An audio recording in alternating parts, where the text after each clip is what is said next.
ہم کیسے جائیں گے کسی قرض دار کے گھر تک کسی کی مدد کرنے کے لیے؟ اس لیے کہ ہم تو اتنے بڑے ہیں کہ ہم تو کسی کے ساتھ چلنا بھی اپنی شان کے خلاف سمجھتے ہیں۔ لیکن ہر بڑے سمجھنے والے سے کہہ دوں، اپنی بڑائی کا پٹارا بن کر میرے نبی سے بڑھ کر کون بڑا ہو سکتا ہے؟ بڑائیاں جن کے تلووں کو بوسہ دے کر بلندی پاتی ہے، وہ رسول ایک غریب صحابی کے لیے کہتے ہیں چل تو، اور اس کے بعد حضور ان کے باغ میں آتے ہیں، باغ کا جائزہ لیا، پتا چلا سال بھر تک تو کوئی گنجائش نہیں ہے کیونکہ پھل ہی ضائع ہو چکے، سال بھر تک کوئی گنجائش نہیں کہ قرضہ ادا ہو۔ باغ کا جائزہ خود لیا، اس کے بعد اس یہودی کے گھر خود چل کر گئے۔ میرے نبی کی سیرت یہ ہے۔ پریشانی یہ ہے ہم معجزات کو سن کر نعرے لگانے کے عادی تو، لیکن کبھی سیرت سننے کی ہم نے کوشش نہیں کی۔ اب معجزات برحق ہے، اس سے انکار نہیں ہے، لیکن حضور نبی کریم صلی اللہ علیہ وسلم کی حسین سیرت، سرکار کو جن لوگوں نے چاند کے ٹکڑے کرتے دیکھا وہ مسلمان نہیں ہوئے، بہت سارے لوگ، لیکن حضور کے کردار کو دیکھ کر وہ مسلمان ہوئے۔ آج حضور کی سیرت لوگوں کے سامنے پیش کرنے کی ضرورت ہے، بلکہ آج تو مسلمانوں کو خود نہیں پتا حضور کی سیرت کیا ہے۔ حضور ایک یہودی کے گھر چل کر گئے، خدا کی قسم جس کے دروازے پہ جبریل چل کر آتا ہو اور پھر اجازت کے بغیر اندر داخل نہیں ہوتا ہو، وہ رسول اپنے لیے نہیں، ایک غریب صحابی کے لیے، وہ بھی یہودی کے دروازے پہ، غیر مسلم کے دروازے پہ چل کر گئے اور کہا سنا ہے کہ جابر نے تم سے قرضہ لیا ہے، وقت پہ ادا نہیں کر سکتا کیونکہ اس کا نقصان ہو گیا ہے۔ اس نے کہا آپ آئے ہیں، لیکن اس وقت معاذ اللہ میں آپ کی بات بھی نہیں مانوں گا کیونکہ اتنی تاخیر ہو چکی ہے کہ اب میں اس کو مہلت نہیں دے سکتا، اس لیے میں آپ کی سفارش بھی قبول نہیں کرتا، قربان جائیں۔ حضور پھر لوٹے، پھر باغ میں آئے، پھر دیکھا، عرض کی یا رسول اللہ وہ بہت تنگ کرے گا، حضور پھر تشریف لے گئے، دوبارہ پھر گئے ہیں میرے آقا۔ حضور علیہ الصلوۃ والتسلیم کے غلاموں، یہ سنت پر کب عمل ہوگا؟ یہ سنت پر کب؟ مسواک کی سنت پہ عمل ہو رہا ہے، داڑھی کی سنت پہ عمل ہو رہا ہے، کرتے کی سنت پہ عمل ہو رہا ہے، کھانے سے پہلے نمک چکھنے کی سنت پہ عمل ہو رہا ہے، ہاتھوں میں تسبیحاں ہیں، اس سنت پر عمل کب ہوگا؟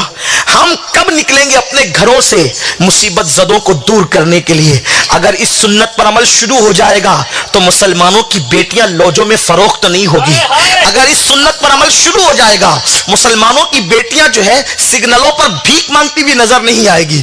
اس سنت پر عمل شروع ہو جائے گا تو 35 سال کی بیٹیاں بغیر جہیز کے جو گھروں کے اندر بیٹھی ہوئی ہے ان کو اچھے رشتے نہیں آتے، ان لوگوں کی شادیاں ہونے لگے گی، کیونکہ اگر کوئی مالدار آدمی کسی غریب کے گھر جا کے کہے کہ ارے اپنے بیٹے کا رشتہ اس کی بیٹی کے ساتھ کر لو، میں ضمانت دیتا ہوں، میں تیری مدد کروں گا، چل کیا لگتا ہے بتاؤ، لیکن کون ہے ایسا؟ میرے آقا کے دیوانوں، ہر سال حج کر کے وہ مقام نہ ملے گا جو حضور کی سنت پر عمل کرنے سے اللہ بے نیاز، اس کی شان بے نیازی، ہم سے ہماری عبادت کی ضرورت نہیں، لیکن بندے تو محتاج ہیں۔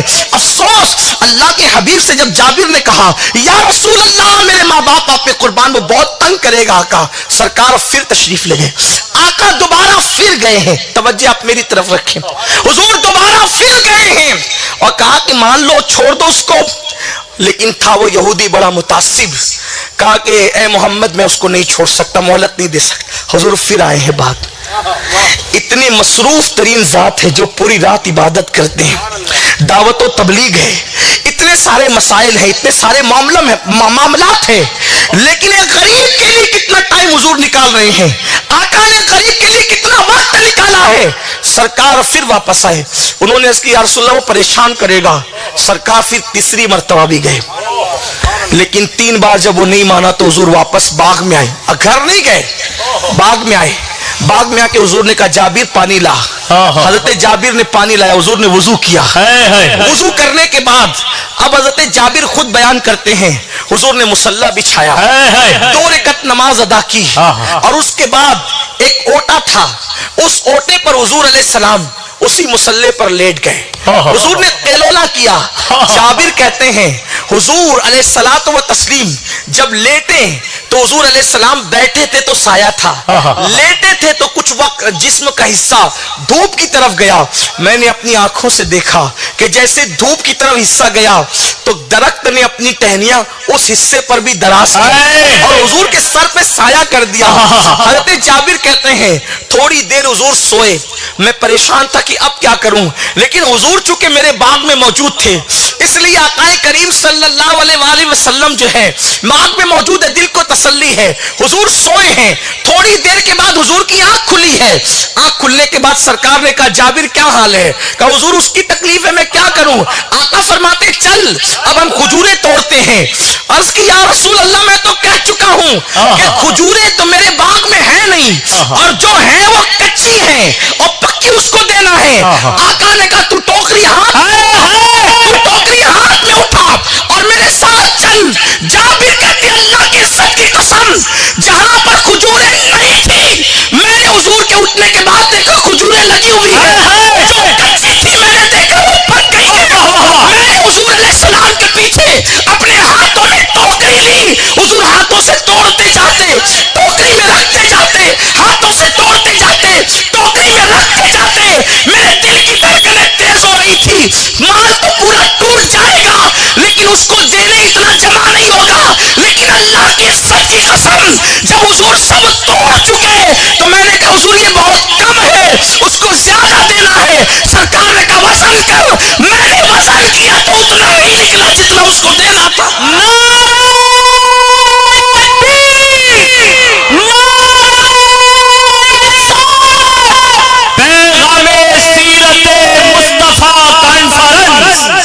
یعنی مصیبت زدوں کی مصیبت دور کرنے کے لیے صرف دعا نہیں فزیکلی طور پہ انوالو ہونا چاہیے. اب سیرت کا یہ آئینہ غریب نواز کی زندگی میں دیکھو, غریب نواز کی زندگی میں دیکھو. ایک کسان سرکار غریب نواز کی بارگاہ میں آیا, عرض کی حضور بادشاہ نے ٹیکس بڑھا دیا ہے اور میرے پاس اتنی رقم نہیں ہے کہ میں ٹیکس ادا کر سکوں, میں ٹیکس دے سکوں. اس لیے آپ دلی کا بادشاہ قطب الدین, دلی کا بادشاہ شمس الدین التمش, اس کو خط لکھ دیں تاکہ وہ میرا ٹیکس کم کر دے یا معاف کر دے, کیونکہ میں نے سنا ہے کہ وہ آپ کے مرید کا مرید ہے. آپ ایک کام کر دیں, خط لکھ دیں. حالانکہ خط لکھنے کا مطالبہ کیا گیا تھا, خط لکھنے سے بھی کام ہو سکتا ہے. غریب نواز نے کہا چل تو, اس طرح کی یہ چل تو نبی کی سنت ہے.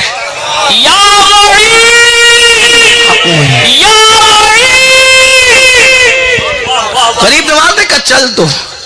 ہم تو سوچتے ہیں کہ چلو جتنی دیر تک چل تو کہیں گے اتنی دیر میں بہت کچھ رکعتیں نفل ادا ہو جائے گی, کچھ دیر تک کے واعظ و نصیحت ہو جائے گی. لیکن قربان جائیں فرمایا کیونکہ ان کی نگاہوں میں حضور کی سیرت پاک کی بہت اہمیت تھی. وہ جانتے تھے حضور علیہ السلام کی سیرت کی شان کیا ہے, اس کو لے کے نکلے. قربان جائیں غریب نواز نے اکیلے اس کسان کے ساتھ اجمیر شریف سے دلی تک کا سفر طے کیا.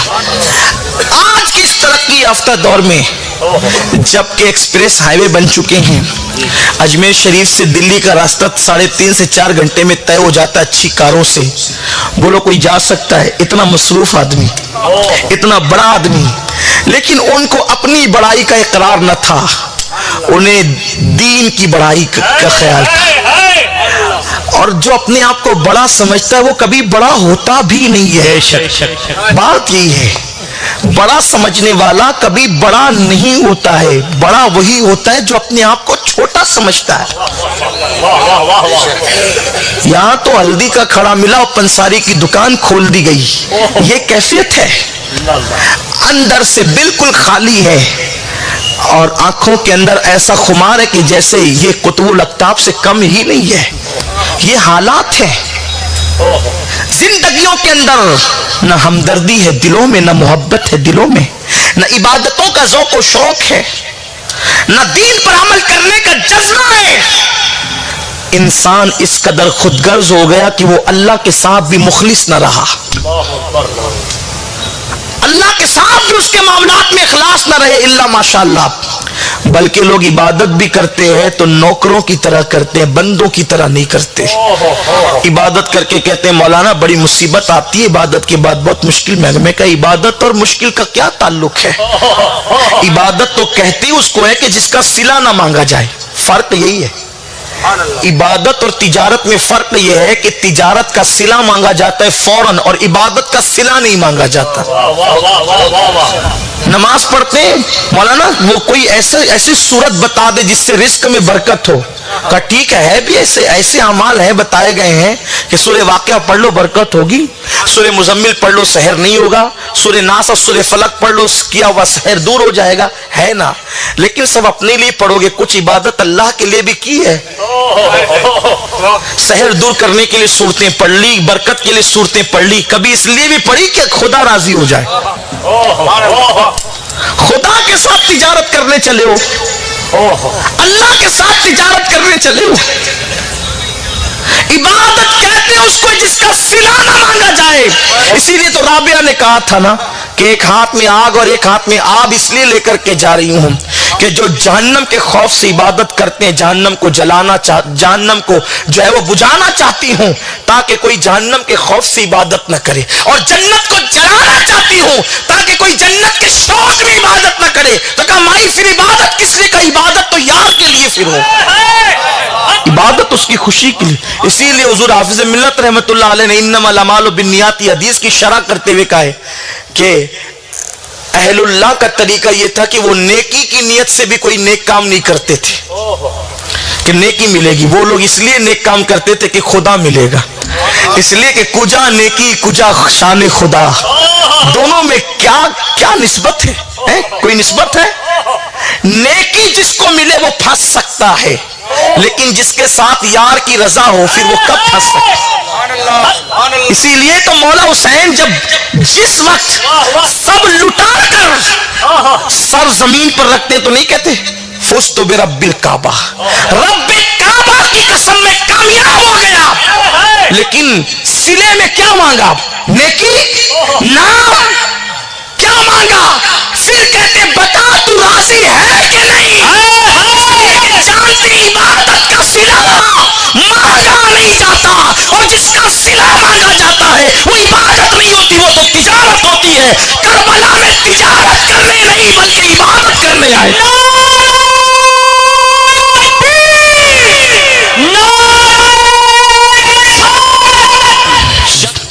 حضرت غریب نواز میرے معین ملت و دین نے کہا کسان سے بڑی معذرت کے ساتھ میں ذکر کسان کا کرنے لگا ہوں، آج جب کوئی کسان پھٹے کپڑے بدبودار پسینے سے اٹے ہوئے جسم میں آتا ہے تو ہم مسافر کے لیے پورا ہاتھ بھی نہیں دیتے، 3 انگلیاں دیتے ہیں، اور وہ بھی بہت تقوی کے قریب سمجھتے ہیں کہ یہ پورے ہاتھ سے مسافہ جب اپنی شان نہیں ہے، تھوڑا سا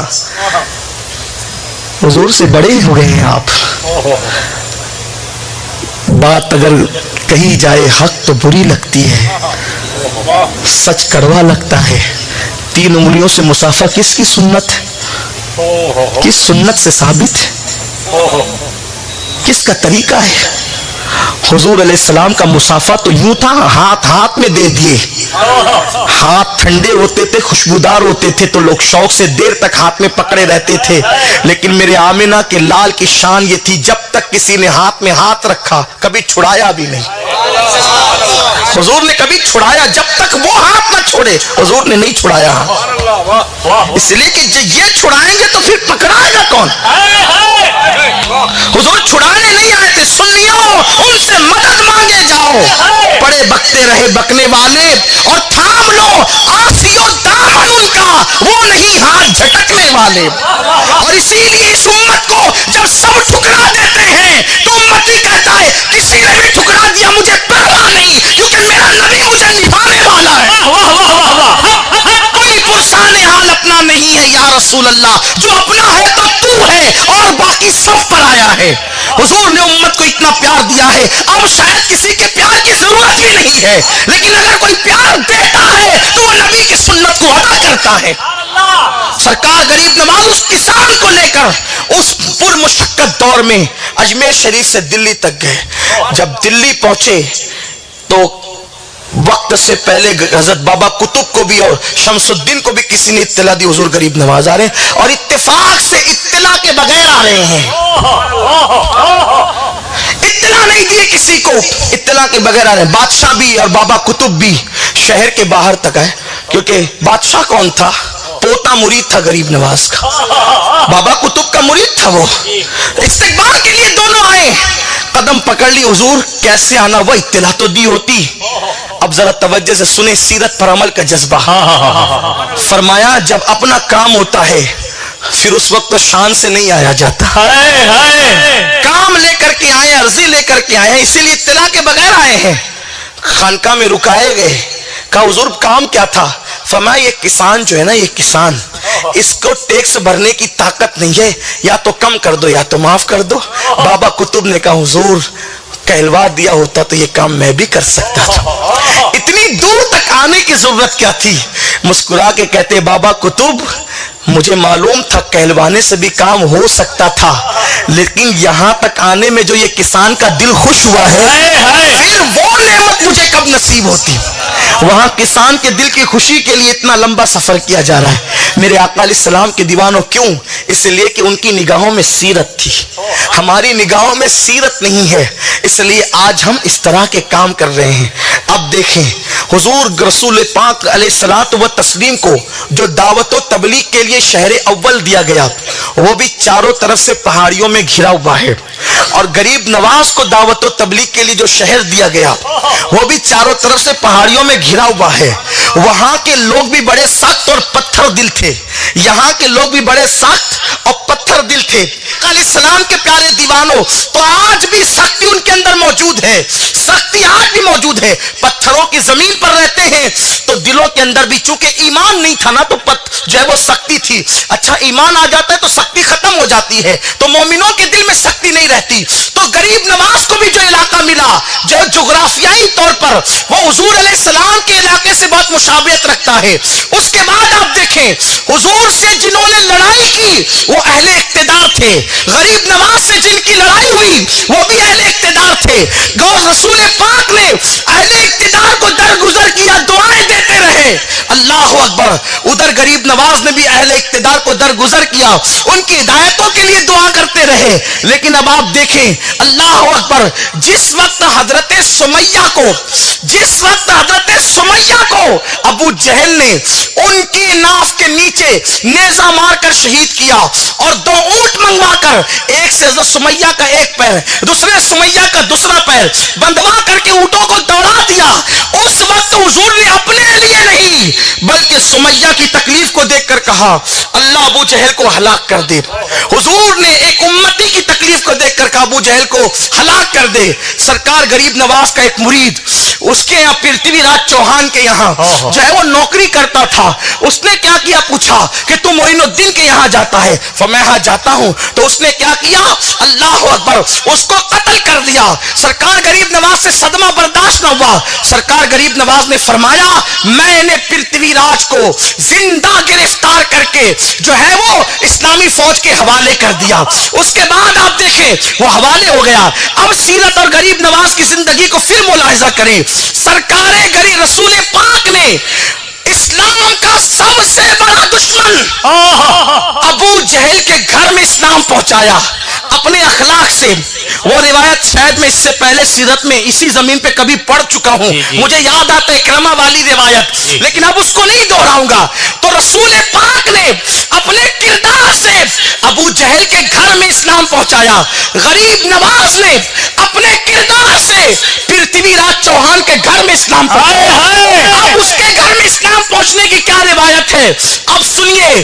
تاریخ میں آتا ہے پرتھوی راج چوہان نے جس وقت جادو کے لیے, اب یہاں پھر آئیے, حضور علیہ السلام کو بھی پریشان کرنے کے لیے جادو کا سہارا لیا گیا, غریب نواز کو بھی پریشان کرنے کے لیے جادو کا سہارا لیا گیا.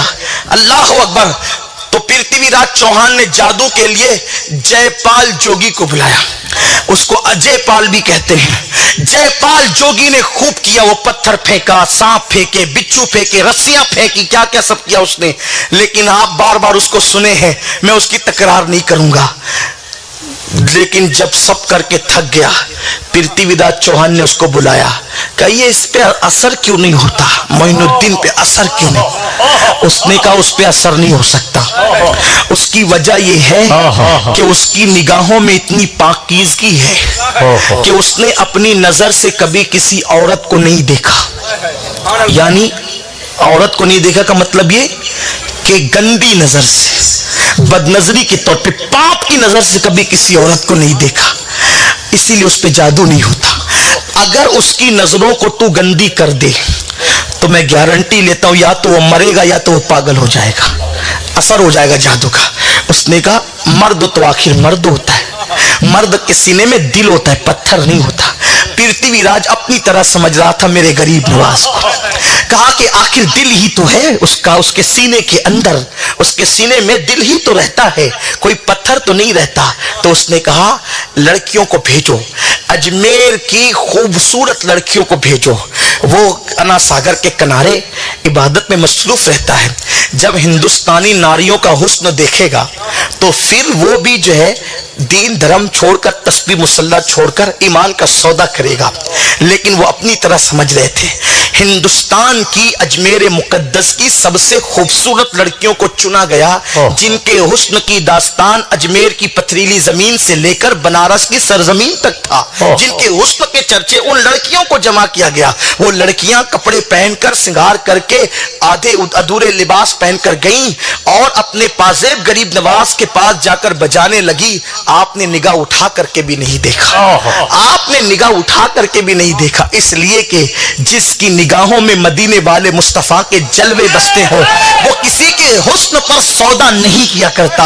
وہ تو ہم لوگ ہیں جو کہتے ہیں نبی کے نام پہ جان دے دیں گے، لیکن ہیروئن کی تصویر بھی اپنے موبائل کے اسکرین پر رکھی ہوئی ہے۔ وہ تو ہم لوگ ہیں نا، ہم لوگ تو بہت زبان دراز لوگ ہیں، ہم لوگ بڑی زبان رکھتے ہیں، دل ویسا نہیں رکھتے، زبان ایسی رکھتے ہیں کہ رسول سے عشق کا دعویٰ ہے اور اسکرین پر ہیروئن کی تصویر ہے، حضور اور کربلا والوں سے عشق کا دعویٰ ہے، اندر جو ہے وہ فلمیں ہیں، اندر گندے مناظر ہیں، یہ سب کچھ ہے۔ حالانکہ پتہ ہے کہ دو عشق ایک ساتھ کبھی جمع نہیں ہو سکتے، یا تو کسی کے دل میں نبی کا عشق ہوگا یا تو کسی کے دل کے اندر جو ہے گناہ کا عشق ہوگا، دونوں عشق جمع نہیں ہو سکتے۔ جب حضور کا عشق آتا ہے تو دل کی کھیتی پھر رنگ جاتی ہے اور پھر کسی کے لیے جگہ نہیں رہتی۔ صوفیہ تو یہاں تک کہتے ہیں جب حضور کا عشق آتا ہے تو دشمنوں سے نفرت کرنے کو بھی فرصت نہیں ملتی، اس لیے کہ یار کی یاری سے وقت نہیں ملتا تو دشمن کو ٹائم کب دے، دشمن کا کب سوچیں، دشمن کا خیال کب کریں، یہ کیفیت ہوتی ہے میرے پیارے آقا علیہ السلام کے پیارے دیوانوں۔ پھر کیا ہوا، وہ لڑکیاں گئی، پازے پجایا، میرے خواجہ نے ان کو نظر اٹھا کر دیکھا بھی نہیں۔ ہمیں انا ساگر کا کٹورے میں سمیٹنا یاد ہے، اونٹوں کا زمین پہ بٹھانا یاد ہے، لیکن ان لڑکیوں پہ نظر کا نہ اٹھانا شاید ہم بھول گئے۔ آج کا پرتھوی راج بھی زیر ہو سکتا ہے قدموں میں، شرط ہے کہ نگاہوں میں وہ پاکیزگی پیدا کر لو، نگاہوں کے اندر وہ طہارت پیدا کر لو۔ یہاں تو انٹرنیٹ پر زنا کے مناظر کو دیکھے بغیر سکون نہیں آتا، سفر میں بور ہوتے ہیں تو گانے سن کر کے دلوں کو تسکین دیتے ہیں۔ سوچو سفر کرتے کرتے گانے سن رہے ہو اور اللہ نہ کرے ایکسیڈنٹ ہو جائے اور مر جاؤ گے تو اللہ کو منہ کیا دکھاؤ گے، کیا منہ سے اللہ کی بارگاہ میں پہنچو گے؟ احساس کرو۔ وہ لڑکیاں جب واپس گئی تو اس نے پوچھا کہ کیا ہوا، تو وہ لڑکیاں کہتی ایسا لگتا ہے شاید آج اس کا کوئی عبادت کا دن تھا اس لیے اس نے ہماری طرف دیکھا بھی نہیں۔ حالانکہ انہیں نہیں پتا تھا کہ مسلمان کے لیے عبادت کا دن کبھی نہیں آتا۔ یہ بہت خاص بات ہے، مسلمان کے دن، جملے پہ توجہ کریں، مسلمان کے لیے عبادت کا دن کبھی نہیں آتا، اس لیے کہ مسلمان پیدا ہی عبادت کے لیے ہوا ہے۔ دین عبادت کے لیے نہیں آتا، مسلمان عبادت کے لیے آیا ہے، مسلمان عبادت کے لیے آیا زمین کے اوپر۔ اس کے مقصد، پیدائش کا مقصد ہی عبادت ہے، اسی لیے بچہ روتے ہوئے پیدا ہوتا ہے۔ صوفیہ فرماتے ہیں وہ روتا ہے نا تو اس کے رونے میں بھی اللہ کا ذکر ہوتا ہے، وہ اللہ کا ذکر کرتے ہوئے دنیا میں آتا ہے۔ یہ الگ بات ہے کہ جب وہ ہوش سنبھالتا ہے، ہوش جب سنبھالتا ہے تو وہ اللہ کا ذکر کرنا بھول جاتا ہے، یہ الگ بات ہے، دنیا کی رنگریلیوں میں وہ بھول جاتا ہے، ورنہ وہ پیدا بھی ہوتا ہے تو سجدے کی برکت سے پیدا ہوتا ہے۔ صوفیہ فرماتے ہیں بچہ جب ماں کے پیٹ میں ہوتا ہے تو کچھ دن وہ حالت قیام میں ہوتا ہے، اب تو اس کی تصویریں بھی آ گئی ہے، نیٹ اتنا ترقی کر گیا تب تصویریں بھی آ گئی ہے، کچھ دن وہ حالت قیام میں ہوتا ہے، کچھ دن وہ حالت رکوع میں ہوتا ہے، کچھ دن وہ حالت قعدہ میں ہوتا ہے، اور جب وہ سجدے میں جاتا ہے تو سجدے کی برکت سے دنیا میں آتا ہے۔ انسان کو دنیا دکھائی گئی سجدے کی برکت سے، اور وہ دنیا میں آ کر سجدہ ہی بھول گیا۔ کاش کہ انسان سجدے کی برکتوں کو حاصل کرتا دنیا میں، تو کہا کہ شاید آج اس کی عبادت کا دن تھا، اس نے دیکھا نہیں، اس نے غصے میں آ کر کے کہا تم چلی جاؤ ناکارہ ہو، یہ کام میری بیٹی کرے گی۔ اور پھر پرتھوی راج نے اپنی بیٹی کو نصف کپڑے اور نصف اوریاں جسم کر کے بھیجا۔ وہ لڑکی بہت چتر چالاک اور ہوشیار تھی، وہ پہلے گئی اور انا ساگر میں اس نے اپنے کپڑوں کو گیلا کر لیا۔ میری زبان حیا اس پر خاموش ہے کہ جب کوئی عورت کپڑے یا کوئی مرد کپڑے گیلے کر لے تو پھر اس کے بعد اس کی کیفیت کیا ہوتی ہے۔ بس اتنا ہی کہہ سکتا ہوں حیا کے پردے میں کہ کپڑے پہننا اور نہ پہننا بھیگنے کے بعد برابر ہو جاتے ہیں۔ اور وہ غریب نواز کے پاس سامنے جا کے کھڑی ہو گئی اور اس نے بہت متوجہ کیا آپ کو، لیکن آپ اس کی طرف متوجہ نہیں ہوئے۔ آخر کار اس نے کہا اے معین الدین میرے حسن کی توہین مت کر، مجھے دیکھ تو صحیح۔ تو غریب نواز رضی اللہ تعالیٰ نے اس کی طرف نظر اٹھانے سے پہلے اپنی چادر کو پھینکتے ہوئے فرمایا بیٹی کسی عورت کو اجازت نہیں کہ کسی مرد کے سامنے اس حالت میں آیا کرے۔ آپ نے بیٹی فرما کر کہا کسی عورت کو اجازت نہیں کہ وہ کسی مرد کے سامنے اس حالت میں آیا کرے۔ اس نے کہا آپ مجھے بیٹی کہتے ہیں؟ ارشاد فرمایا اسلام کا قانون یہی ہے، عمر میں بڑی ہے عورت تو ماں کا درجہ برابر ہے تو بہن کا درجہ، اور عمر میں چھوٹی ہے تو بیٹی کا درجہ دیا جاتا ہے۔ چوتھا رشتہ شادی سے پہلے اسلام کسی کے ساتھ جوڑنے کی اجازت نہیں دیتا، قربان جائے۔ اس نے کہا میرا باپ تو کہتا تھا مسلمان اتنے وحشی ہیں، اس قدر نفس کے غلام ہیں، جس دن وہ قبضہ کر لیں گے ہند پر تو اسلامی تو ہندوستانی ناریوں کی آبرو کو خاک میں ملا دیں گے، اور آپ تو مجھے بیٹی کہتے ہیں۔ آپ فرماتے ہیں جو تیرا باپ کہتا وہ اسلام نہیں ہے، جو معین الدین کہتا وہی اسلام ہے۔ اس لڑکی نے کہا اگر اسی کا نام اسلام ہے تو میں بھی کلمہ پڑھ کے اسلام میں داخل ہوتی۔ اب دیکھا سیرت کا عکس جمیل، سرکار نے اپنی سیرت اور کردار سے ابو جہل کے گھر میں اسلام پہنچایا، غریب نواز نے اپنے کردار سے پرتھوی راج کے گھر میں اسلام پہنچایا۔ اب پھر سیرت میں غریب نواز کا وصال، حضور کا وصال اور اس طرح کے واقعات دونوں اپنی اپنی جگہ پر برابر آتے ہیں۔ میں نے ٹوٹے پھوٹے انداز میں جو بھی کہا اللہ تعالیٰ اگر غلطی ہو تو معاف فرمائے، ہم سب کو رسول پاک اور غریب نواز کی سیرت کی برکتوں سے مالا مال فرمائے۔ وما علینا الا البلاغ۔ السلام۔